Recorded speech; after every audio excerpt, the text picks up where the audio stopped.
대안이 없잖아요. 임대사업자에 대해서 과세를 한다 그러면은 우리가 안 할 거다라는 결정을 해요. 일단은 계속 유지한다와 안 할 거라는 결정이 생기겠죠. 그럼 안 한다고 했을 땐 대안이 뭐냐라는 거죠. 금융하실 거예요? 펀드에 넣으실 거예요? 주식할 거예요? 뭐 할 거예요? 뭐 비트코인 투자할 거예요? 아니잖아. 어쩔 수 없이 해 가는 거예요.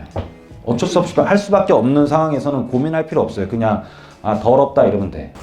오늘도 그래도 오신다고 모페이지로 입고 오셨는데 내가 구입 시점부터 마지막에 상속의 시점이라고 보자고요. 그냥 상속의 시점이라고 봤을 때 구입부터 상속까지는 과정이죠. 이 과정에서는 떨어질 수도 있다는 거예요. 그런데 시간이 굉장히 지났을 때 마지막에 결론에 대해서는 이런 게 맞느냐 틀리냐를 우리가 따지면 되는 거겠죠. 이 사람은 이 정도 시기에는 맞았다는 거예요. 부분적으로는 맞았다는 거예요. 부분적으로는 맞았는데 2010년이 지난 지금 11년이 지난 2019년도의 과정을 보니까 이 사람 말처럼 이렇게 떨어지는 시기는 있었지만은 지금 현재로서는 굉장히 오른쪽으로 상향된 굉장히 지금 올라가 있다라는 거죠. 근데 우리는 계속 이게 머릿속에 잔상이 아직까지도 남아있고 머릿속에 계속 잔상이 남아있는 거죠. 도로 위에 아파트 꿈 안 될 이유는 없죠. 이제 재건축, 재개발을 외면하고 왜 힘들게 집을 지으려고 할까 생각들 해보셨습니까? 구도심 개발과 신도시 개발 계속 지금 정부에서는 신도시 발표를 하고 있죠. 정치적으로 봐야 돼요. 정치적으로. 왜냐면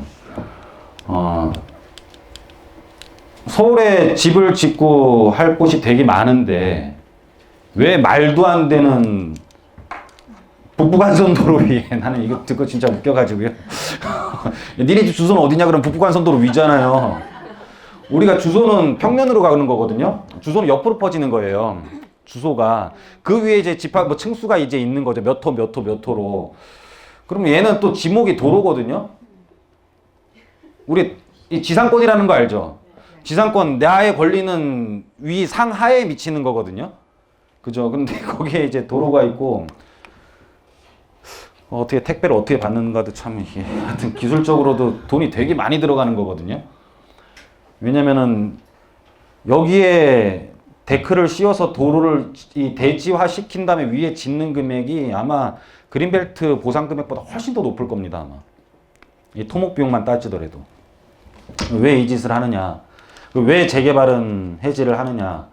그리고 왜 신도시는 많이 만들어지느냐? 정치적으로 풀어드리겠습니다. 이게 아마 SOC 사업 이번에 지금 예비 타당성 검토 안 하는 거 다 모든 게 다 일맥상통해요. 그래서 신도시 개발에 왜 집중을 하는지. 구도심은 정치적으로 보수의 성향이고 신도시 개발은 진보의 성향에 대한 개발이라고 보시면 돼요. 이제 보수는 뭐냐면은 약간의 자본가들 위주의 사업을 많이 하는 거죠. 그쵸? 그리고 니네들이 잘 해줘야지만이 월급도 많이 줄 수 있지 않느냐. 약간 이런 성향들. 그리고 진보는 지금 뭐 소득주도 성장 마찬가지죠.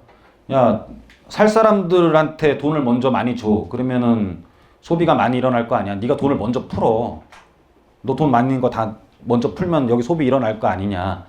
그럼 네가 또 생산이 많이 일어날 거 아니야. 이거 경제적인 부분은 사실 맞다 안 맞다 논할 문제는 아니에요. 그냥 관점에 따라 다른 건데 둘 다 맞는 말일 수 있습니다. 여하튼 간에 성향들을 보면 소유자 중심 개발이고 신규 분양자 중심 개발이에요. 무슨 뜻이냐면은 구도심 개발에는 다수의 이해관계가 이제 재건축 재개발을 하면 굉장히 많은 사람들이 그 안에 살잖아요. 그러면 우리가 흔한 말로 그냥 쪽수가 많은 거예요. 쪽수가 많으면 구청장이나 뭐 서울시장이나 다 안 들어줄 수가 없어. 그죠? 그러니까는 다수한테 유리한 사업으로 갈 수밖에 없어요. 다수한테 유리한 사업으로. 근데 신도시 개발 같은 경우는 뭐예요? 막 공장들이 크게 있거나 아니면은 농지나 임야나 이런 것들 나대지성이 굉장히 크게 갖고 있는 거잖아요. 그런 것들 보통 소유자들이 굉장히 큰 평수를 갖고 있죠. 대부분이 신도시는. 그쵸? 그러면은 몇 명만 조지면 되는 거야, 그냥. 몇 명만 조지면 엄청난 물량을 공급을 할 수가 있어요. 근데 구도심 개발은 굉장히 많은 사람들과 얘기를 해서 추가적인 공급은 그렇게 많이 일어나지가 않아요. 일반 분양이 많이 일어나지 않는다는 말이에요. 무슨 말인지 이해 가십니까? 그래서 여기 같은 경우는 다수한테 유리하기 때문에 이 사람들에 대한 재산 증대 효과가 발생을 합니다. 재건축 재개발로 인한 재산 증대 효과가 발생을 하니까는 초과이득 환수라는 제도도 생기는 거예요. 무슨 말인지 이해 가시죠? 근데 여기는 재산 분배 효과가 발생을 해요. 진보가 하는 게 재산의 분배죠. 많이 버는 사람 내놔, 소득주도 성장해 이거잖아요. 그쵸? 재산 분배 효과가 발생하죠. 왜냐면은 토지 보상하는 데 치고 띠 안 둘른 데 보셨어요? 반세기 동안 지켜온 땅 뭐 정부가 한 입에 홀랑 막 예? 뭐 난리가 나잖아요. 피땀 흘려 뭐 혈수 뭐 있잖아요. 막 이렇게 그죠? 막 피 흘린 글씨로 막 쓰고 막 그러잖아요. 여기는 거의 한번 다 수용을 해가지고 거기에 대한 토지를 분할해갖고 거기에 대한 아파트를 공급하는 재산 분배 효과가 발생을 하는 거죠. 무슨 말인지 이해 가십니까? 그러니까 이게 더 훨씬 더 자본가를 위한 사업이고 이쪽은 더 우리 약간의 뭐 노동자라고 표현을 해야 되나요? 하여튼 양쪽으로 구분한다면 자본가 노동자 이렇게 따지는데 노동자를 좀 다른 말로 바꾼다고 하던데 뭐라 그랬죠? 근로자 설마 제가 근로자가 기억이 안 났겠어요? 여하튼 재산분배 효과가 발생을 하고 여기 같은 경우는 구도심 개발을 하면은 민간 업체에 대한 이득이 발생을 하죠. 민간 업체에 대한. 근데 이쪽은 SH나 LH에서 공사를 하는 거잖아요. 그래서 공기업의 이익을 발생을 해요. 그죠? 민간한테 이득을 주고 공기업에 이득을 주고 그래서 나라가 굉장히 시장에 개입을 많이 하는 게 사실은 진보의 성향이죠. 시장 경제에 아예 맡겨두는 거는 약간의 보수의 성향이고. 이해 가십니까? 무슨 말 하는지 이해 가세요? 네. 이렇게 보수 뭐 연세 있는 보수하면 막 우리 남편이 보수적인데 그럼 어떻게 해야 되냐면 그 보수가 아니고 예. 그래서 주택수의 증가는 굉장히 적고 주택수의 증가가 많으니까 굉장히 어떤 사회적인 사업으로 보는 거죠. 그래서 지금 이런 현상들이 생긴다. 이해 가십니까? 신도시가 생기면은 당연히 SOC 사업이 발생을 하겠죠. 도로도 깔아야 되고. 근데 우리가 구도심 개발을 하면은 일부 면적만 넓히는 기부채나 도로 좀 넓게 하는 이 정도밖에 효과가 당연히 발생을 안 하죠. 처음 듣는 강의 내용일 겁니다. 그죠? 어디에 책에도 안 나와 있습니다. 왜냐면 이런 사회 현상을 보고 좀 계속 연구를 해야 되니까. 예. 그래서 쭉 이런 현상들이 구도심 개발이 그래서 현재 정권에서는 잘 안 일어날 수밖에 없고 신도시로 항상 일어나는 것들. 노무현 정부 때 검단 신도시 발표하고 했던 이유들 다 이런 것들입니다. 다 이해 가십니까? 그래서 도심을 확보하고 있어야 하는 이유를 한번 좀 설명을 드려보도록 하겠습니다. 도심을 확보하고 있어야 하는 이유. 뭐 속으로 그런 사람도 있죠. 뭐 누구는 확보 안 하고 싶어서 안 하느냐 뭐. GTX가 도심의 확장을 의미하는지 도심의 집중을 유발을 할지도 한번 보셔야 돼요. 근데 저는 모르겠습니다. 제 경험치로는 GTX에 대해서 저는 그렇게 좋게 받아들이진 이게 엄청나게 서울과 똑같다라고 저는 받아들이진 제 부동산의 경험으로는 좀 안 그래요. 제가 이제 한번 성공을 하고 실패를 한 것도 있는데 제 경험으로는 그렇습니다. 제가 만약에 용산이 굉장히 중심이라고 가정을 했을 때 천안에서 KTX가 생겼으면 3, 40분이면 오거든요. 그럼 천안 값이 되게 많이 올랐어야 되네. 그죠? 그리고 분당선이 처음 생겼을 때는 선릉역이 종점이었어요. 지금 왕십리로 다 연결됐지만 분당선에서는요. 분당선에 이제 테헤란로에 이제 선릉역에 딱 내리면은요. 내리는 사람만 바글바글하지 타는 사람이 없습니다. 무슨 뜻이냐면 분당선의 편익은 분당에서 발생을 했지 선릉역에서 발생을 안 했어요. 무슨 말인지 이해가십니까? 분당 사람들이 편해진 거죠. 그러면 더 편해졌으니까 분당이 되게 많이 올라줘야 되잖아요. 근데 비율로만 따져도 강남이 훨씬 더 많이 올랐었어요. 그때만 하더라도. 이해가시죠? 그래서 교통에 대한 어떤 인식거리와 실질적으로 자리가 차지하고 있는 물리적인 로케이션 자체는 굉장히 차이가 있어요. 제가 한번 옛날에 이명박 대통령이 이제 그 서울시장이었을 때 제가 그때 봉천동 재개발 쪽에 이렇게 있었는데 재개발해서 했었는데 마치 제 얘기만 해줘도 여러분들 한 3시간은 재밌게 가는데 일단 넘어가도록 하겠습니다. 그때 이제 뭐가 시작됐냐면은 이명박 시장일 때가 그 대중교통 환승이라는 게 처음 시작돼요. 그래갖고 뭐 기도 막 이상한 거 하고 그랬잖아요. 서울시를 뭐 우리 뭐 하나님한테 봉헌한다고 그러고 이상한 소리 해가지고 좀 미친놈 아니냐 막 그랬었잖아요. 기억나십니까? 예. 그래가지고 하여튼 그래가지고 그때 제가 어디를 샀냐면은 제가 이제 봉천동에 있다 보니까 그때 저렇게 되면은 뭐가 제일 뜰까라는 생각을 막 굉장히 많이 했었어요. 그래서 그때 저는 이제 관악 드림타운이라고 있습니다. 이렇게 봉천 여기 현대시장이 이렇게 있으면은 현대시장이라는 데가 좀 역에서 멀거든요. 현대시장에서 한 블럭이 건너면은 이제 뭐 봉천역이 있고 이쪽에 서울대 입구역이 있고 이제 봉천역에서 이렇게 쭉 위에 걸쳐서 있는 게 이게 뭐 관악 드림타운이라는 데고 뭐 이쪽에 벽산 아파트가 이렇게 있고 뭐 두산 아파트가 이렇게 있고 하여튼 옛날 아파트 요때 막 재개발할 때 저희가 요쯤에서 부동산을 하고 있었거든요. 근데 이제 쭉 계속 하고 있었는데 막 되게 애매한 거예요, 거리들이.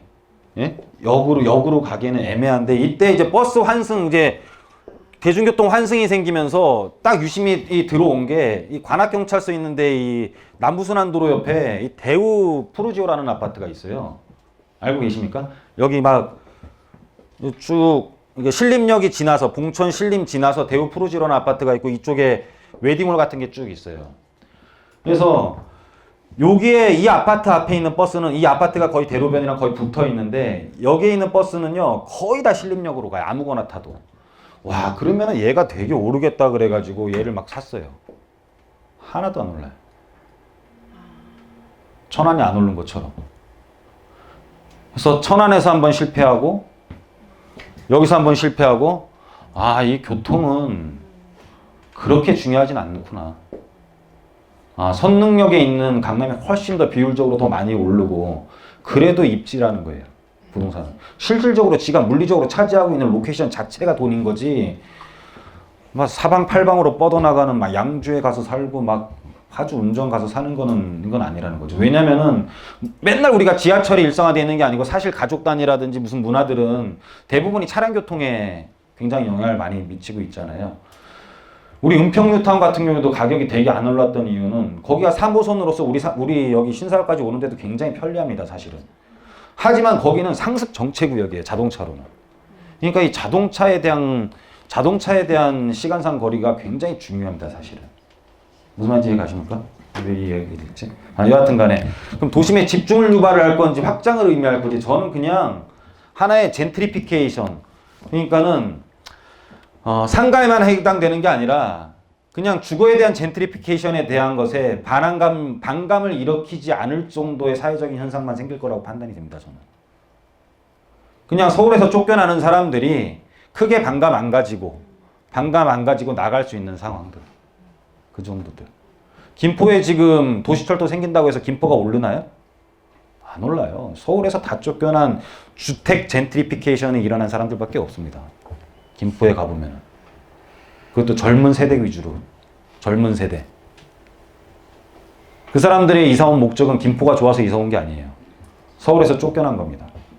엄청 빨리 친해져요. 상황이 같아서.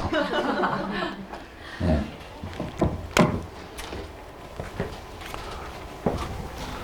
그래서 잘 보셔야 될 부분들이고 책이 이렇게 있거든요. 도시는 왜 불평등하가? 도시는 불평등합니다. 인정해야 돼요. 그리고 도시 문제 핵심 모순이다. 이제 책에 대한 그 처음에 뭐라 그래야 되죠? 앞에 이제 머릿말이라고 보시면 될 것 같은데 부동산은 폭등하고 임금 격차는 커지고 중산층은 무너진다. 그렇다고 도시를 없앨 수는 없다. 위기가 도시에서 비롯되었다면 해결책도 도시에서 찾아야 한다. 문제는 항상 논쟁 중이에요.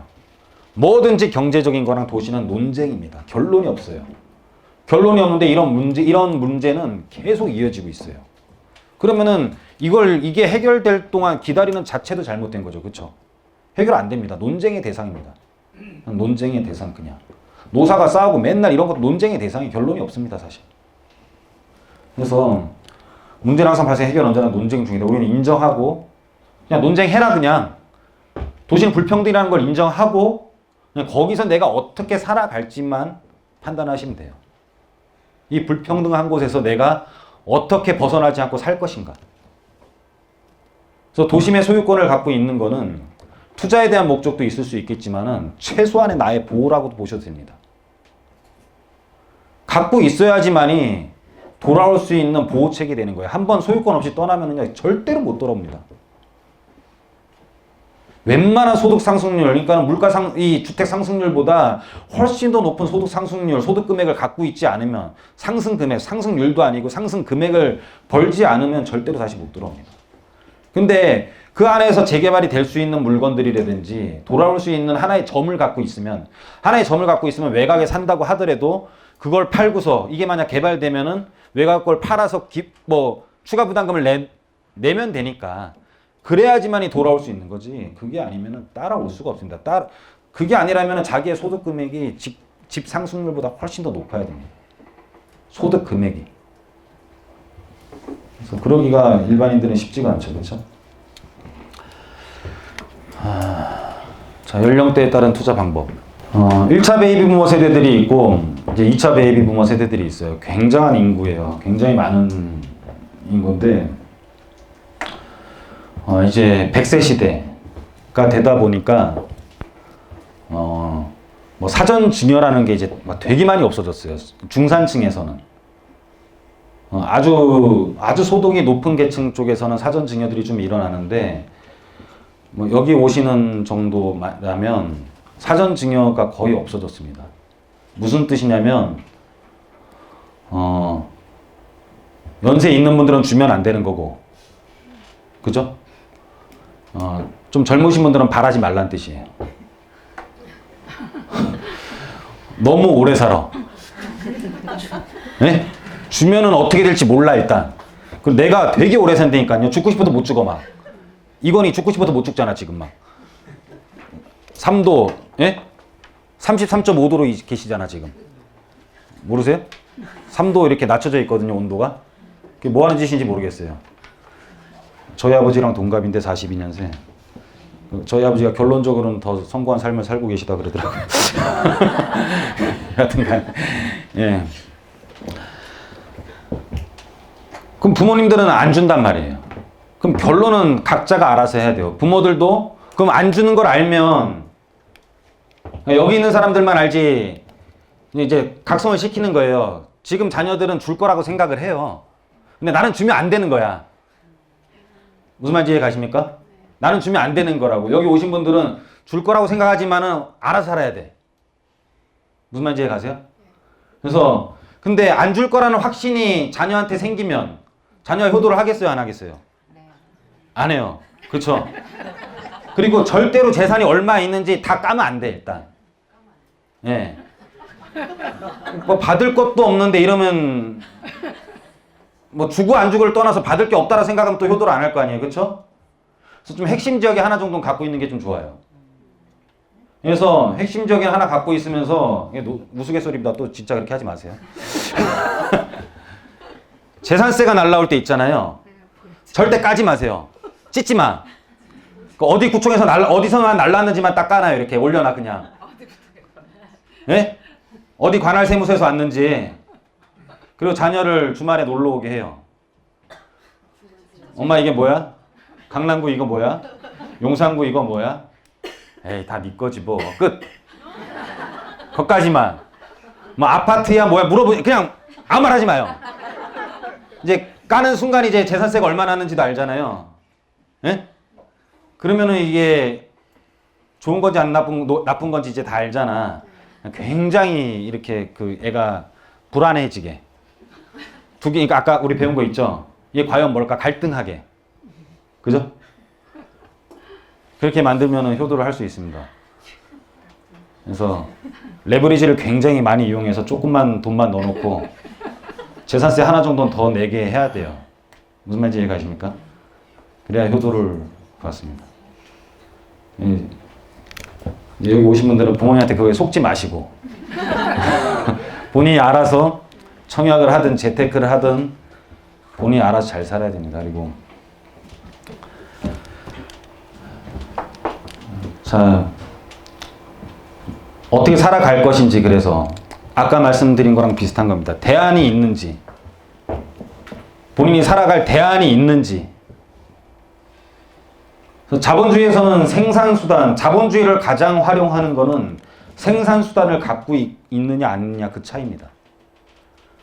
공산주의에서는 생산수단을 다 누가 갖고 있어요? 정부가 갖고 있죠. 공산주의는 정부가 갖고 있고 거기에 남는 거기에 대한 생산물을 나눠주는 게 공산주의죠. 근데 자본주의에서는 생산수단을 개인이 가질 수 있게 인정하는 게 이제 자본주의잖아요. 그럼 자본주의를 누리려면 본인은 생산수단을 갖고 있어야겠죠.